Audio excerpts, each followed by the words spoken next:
Istilah turun ranjang yakni seorang lelaki yang menikahi saudara istrinya saat istrinya tersebut sudah meninggal dunia menjadi hal yang masih terasa aneh bagi masyarakat. Padahal, hal tersebut sebenarnya diperbolehkan dalam agama. Baru-baru ini kisah turun ranjang dari seorang perempuan sempat menarik perhatian warganet setelah dibagikan oleh akun Inces.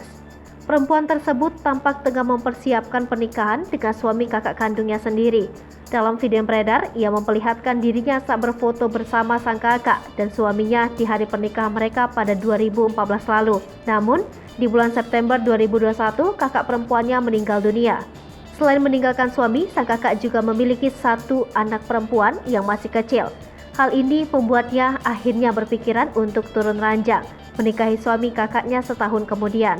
Pada bulan September 2022, keduanya baru saja menggelar acara lamaran dan mulai mempersiapkan pernikahan mereka.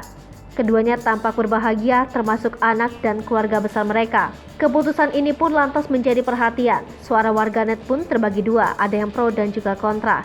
Tak sedikit yang mendukung keputusan tersebut, tentunya dengan alasan anak, di mana ia tak perlu lagi beradaptasi dengan ibu tiri lainnya.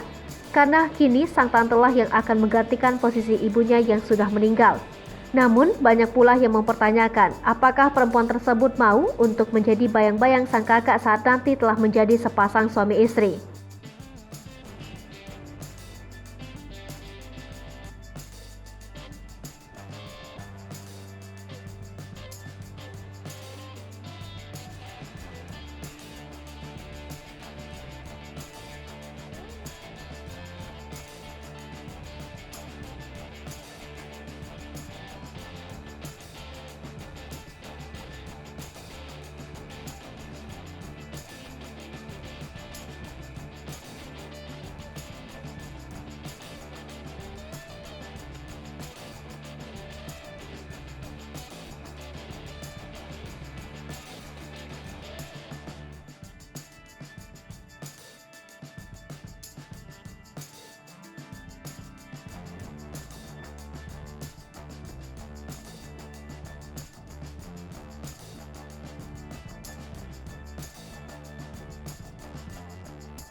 Hai pemirsa Sri Popo TV, jangan lupa komen, like, dan subscribe, serta tonton terus berita-berita terupdate lainnya ya.